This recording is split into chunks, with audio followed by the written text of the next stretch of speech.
Oke, di video kali ini saya ingin memberikan review untuk pertandingan antara PSIS Semarang dengan Persikabo, di mana PSIS Semarang mendapatkan 3 poin setelah mengalahkan Persikabo dengan skor 3-2. Di sini saya ingin memberikan analisa saya sesuai yang saya dapatkan di pertandingan tadi, terutama ada beberapa masukan yang perlu saya berikan untuk Persikabo, terutama di coach Jajangnya ya.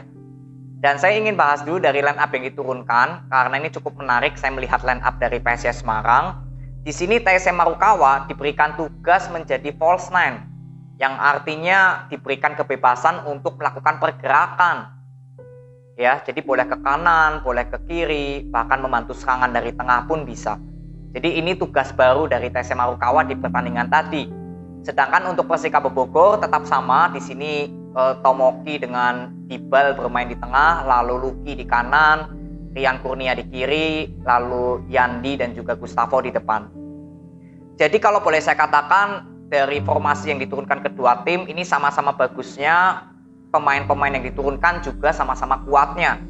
Tinggal bagaimana skema permainan kembali lagi yang menjadi sorotan saya. Menghadapi Persikabo Bogor di babak pertama, PSIS Semarang ini sangat enak untuk melakukan bola possession. Jadi bisa mengontrol bola di babak pertama, passing-passingnya jelas terlihat berjalan dari sektor kiri bahkan langsung ke kanan. Terlihat jelas lah bagaimana sektor lini tengah dari PSIS Semarang ini hidup. Kenapa?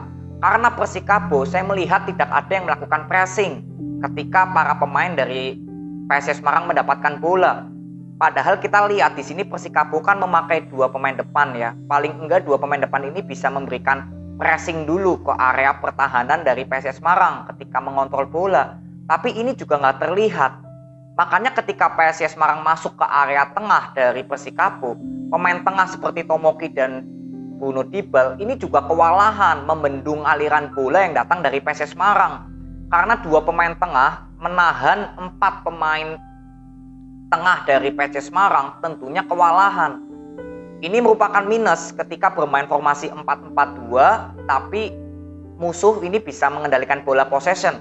Alhasil Persikabo hanya mengandalkan serangan balik. Karena aliran bola dari Persikabo di sektor tengahnya nggak hidup. Nah, kita lihat gol pertama yang tercipta dari Rian Ardiansyah. Itu bagaimana Fredian, seorang bek kanan dari PSIS Semarang, ini bisa sampai masuk ke area pertahanan dari Persikabo.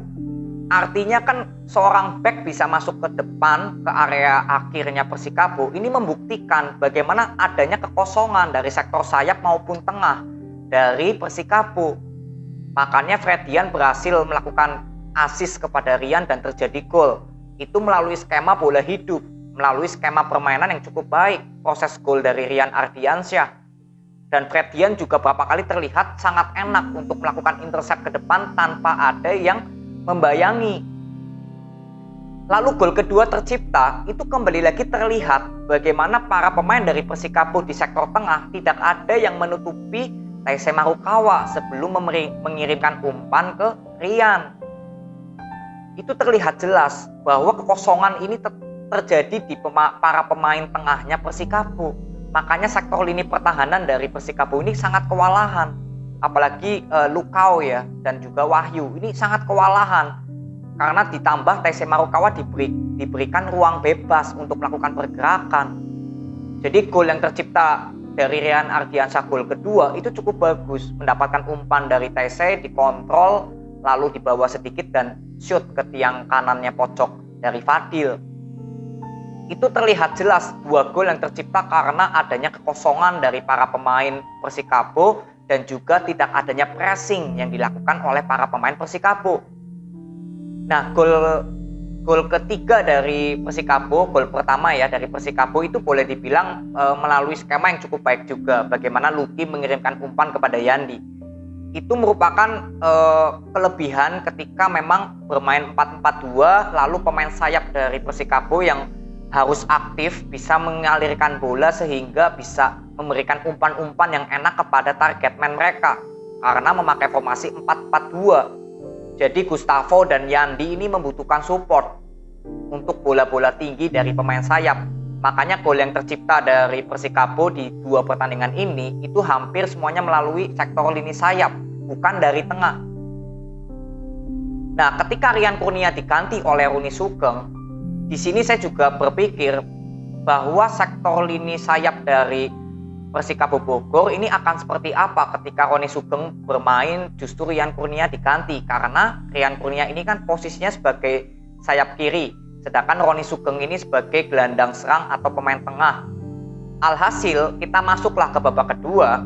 Di babak kedua PSS Semarang makin mendominasi lagi, makin terlihat tidak bisa memberikan ruang sedikit pun untuk Persikabo masuk ke area pertahanannya PSS Semarang. Di sini saya lihat bahwa selama 80 menit ya, dari menit 46 sampai menit 80, artinya sekitar 40 menitan, Persikabo itu hampir tidak ada peluang satupun yang berbahaya, tidak menciptakan peluang sama sekali. Artinya skema permainan dari Persikabo ini sudah nggak jalan. Makanya saya menunggu pergantian formasi atau pemain atau strategi dari Coach Jajang. Tapi terlihat jelas di sini sampai akhir pertandingan Coach Jajang tidak memberikan perubahan pemain atau formasi atau bahkan strategi. Alhasil ya Persikabo bermain cukup monoton.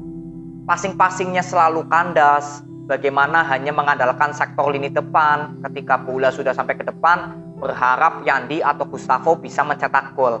Tapi ya pertahanan dari PSS Semarang juga begitu kuat. Ditambah sektor tengah seperti Guntur ya bermain cukup baik di pertandingan kali ini, berhasil menutupi dulu sektor tengahnya dari Persikabo. Makanya saya bertanya-tanya, ini Coach Jajang ini seperti tidak memiliki alternatif ketika musuh bisa mengontrol pertandingan. Harusnya Persikabo dengan masih kedudukan 2-1 itu harusnya bisa lebih menguasai di sektor tengahnya dulu, karena aliran bola ini nggak hidup karena sektor tengah dari Persikabo. Dan juga lini belakang dari Persikabo Bogor kemasukan 2 gol di babak pertama, itu harusnya Coach Jajang sudah melihat bahwa tidak melakukan pressing dan juga kekosongan di lini tengah ini cukup berbahaya, harusnya bisa diantisipasi oleh Coach Jajang.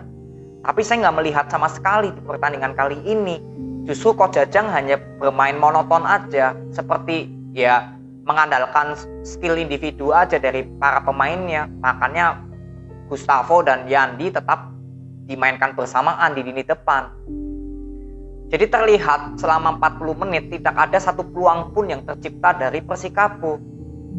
Nah, sedangkan PSIS Semarang banyaknya kesempatan untuk mengontrol bola, melakukan penyerangan, tapi juga sama di babak kedua justru berbeda seperti di babak pertama. Banyak ketidaksabaran dari para pemain yang ingin berusaha mencetak gol.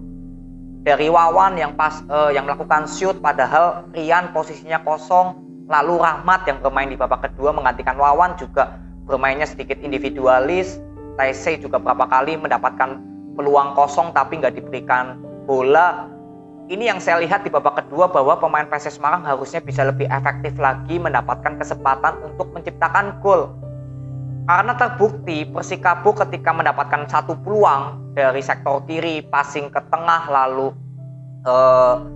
Mulyadi ya bisa menciptakan gol itu melalui gol yang cukup baik ya di menit 92, Agung Mulyadi. Itu satu kesempatan langsung bisa diberikan gol oleh Agung Mulyadi. Jadi selama babak kedua, selama 45 menit itu hanya ada satu peluang dari Persikabo dan langsung berbuah gol. Artinya ini lini pertahanan dari PSIS Semarang juga harus evaluasi.